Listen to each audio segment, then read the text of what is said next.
C'est un plaisir de vous retrouver. Bienvenue à ce journal. À la une vingtaine de maisons ont été déjà emportées par des glissements et affaissements de terrain. C'est au quartier Gikungu rural en mairie de Bujumbura. Un bilan qui risque de s'alourdir de plus en plus si rien n'est fait. Les habitants de cette localité demandent l'intervention du chef de l'État. Et 27e anniversaire de la mort du chanteur et musicien burundais Tchandjo Amisi. Malgré sa disparition, ses chansons gardent toujours leur saveur et originalité, aussi bien sur le plan musical que sur la qualité des messages qu'elle véhicule. Après une courte pause, les détails.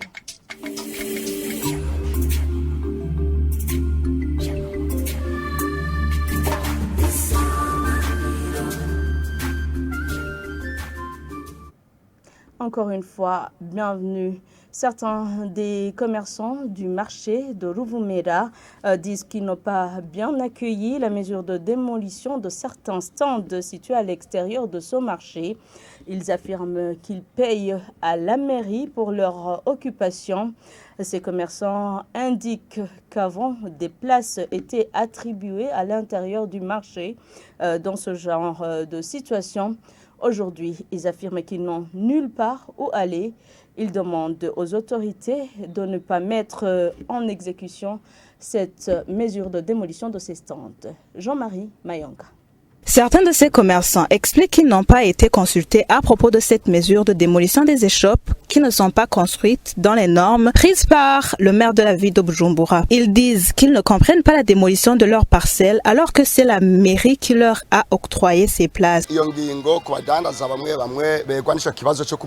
Certains commerçants comme nous avons mal accueilli cette mesure de démolir nos échoppes car nous n'avons pas été informés qu'il y a un groupe de gens qui va venir pour mettre des croix sur nos places, prouvant qu'ils seront démolis. Nous savions que nous occupions de places qui sont en ordre, puisqu'on payait des frais à la mairie comme il faut. Nous avons des numéros et des fiches. Aujourd'hui, nous ne comprenons pas cette mesure alors que nous sommes en ordre avec la mairie.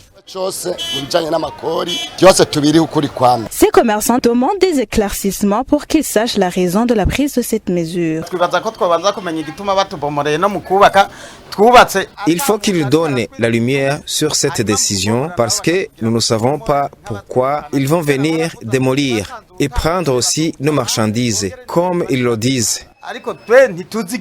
Cette démarche de démolition devrait démarrer ce lundi le 3 avril selon la correspondance du maire de la ville sortie en date du 20 mars 2023. Mais à notre arrivée au marché de Ruvumera, nous avons constaté que cette activité n'a pas été exécutée. Je vous le disais en titre, plus d'une vingtaine de maisons ont déjà été emportées par des glissements et affaissements de terrain au quartier Gikungu, le long de la rivière Nahangwa, en mairie de Bujumbura. Lors de notre passage ce lundi, les habitants de cette localité demandent l'intervention du chef de l'État. Ils disent qu'ils ont déjà, à plusieurs reprises, exposé leurs problèmes sans réponse. C'est un reportage signé Armel Motore. bose baromotse baragenda kandi n'aba leta baraje kuraba ariko nta kintu na kimwe bazi kutubwira ngo badufashe nobibwira nde ni mwenda bibwi. Pleurs et désespoir sont les sentiments qui animent les habitants du quartier Gikungu rural, le long de la rivière Nahangwa, qui sont menacés par les glissements de terrain. Ils se sentent délaissés après avoir lancé à maintes reprises des cris d'alarme sans succès, ni réaction de la part des administratifs, comme le souligne Evariste Habyarimana, chef de cellule, habitant ce même quartier.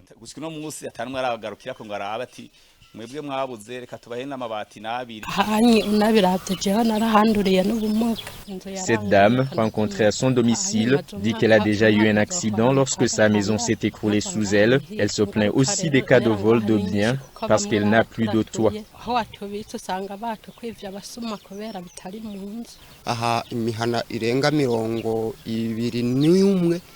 Plus d'une vingtaine de maisons ont déjà été emportées par l'affaissement du sol dans cette localité. Les habitants demandent d'être délocalisés. Ils demandent également d'être assistés en matériaux de construction.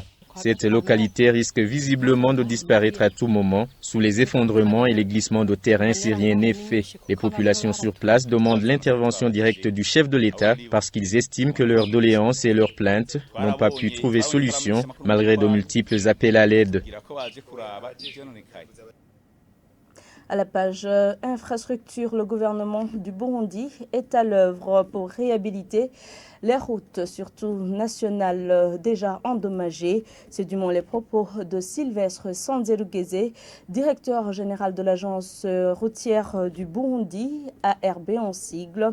C'est après que les usagers de la route nationale numéro 7 et numéro 8 indiqué à la presse que ces routes sont jonchées de nids de poules qui endommagent leurs véhicules, causant des pertes énormes aux commerçants. Suivez plutôt le directeur général de l'ARB.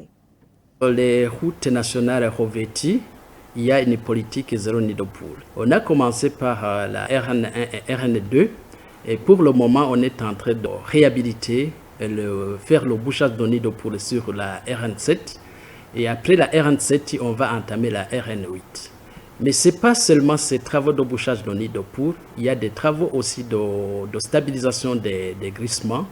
Et au PK 11, on a déjà terminé ces travaux et on est au PK 15, partie dit Basekeza. Donc c'est une partie qui est menacée de coupure et pour le moment les machines sont là, nos techniciens sont à l'œuvre pour empêcher que cette route soit coupée. Après la RN7, on va entamer la route Rutana-Gitega. On entamera également la route la RN11, route Mabanda-Gihofi. Mais pour le moment, on a commencé à faire la réhabilitation du tronçon revêtu de Gihofi vers Chankuzo. C'est un tronçon de 120 km. Donc la RN11, c'est une route très longue qui a une longue distance par rapport aux autres routes nationales. Donc on a commencé à réhabiliter la partie non revêtue pour permettre la praticabilité parce que ça fait longtemps que cette route ne passe pas. Avant de clore ce journal, le 3 avril est une date d'anniversaire de la mort du chanteur et musicien burundais Tchandjo Amisi. 27 ans après, son message reste d'actualité dans ses chansons. Un message d'amour et de patriotisme à travers un arrangement musical hors du commun. Christian Savier. Fils d'Ofsisi Hussein et de Assina, Tchandjo Amisi est né sur la colline de Chikiro. Nous sommes au chef-lieu de la province Ngozi. Il grandit dans cette ville où il fait ses études secondaires au collège Don Bosco à Burengo. Tchandjo Amisi fait ses débuts d'instrumentiste au cours de sa préadolescence sous l'influence d'Amouri, un fabricant artisanal de cuisinières à charbon portable Imbabura. Tchandjo Amisi centre ses idées dans différents domaines comme d'abord le social. Dans sa chanson Omugabo Ukuri,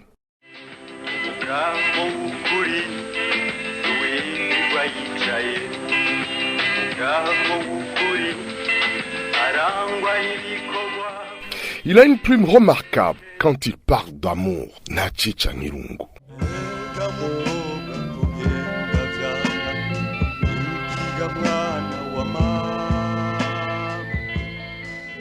Il n'a pas manqué l'occasion de parler de l'amour maternel en faisant des éloges à sa maman dans Muvyeyi.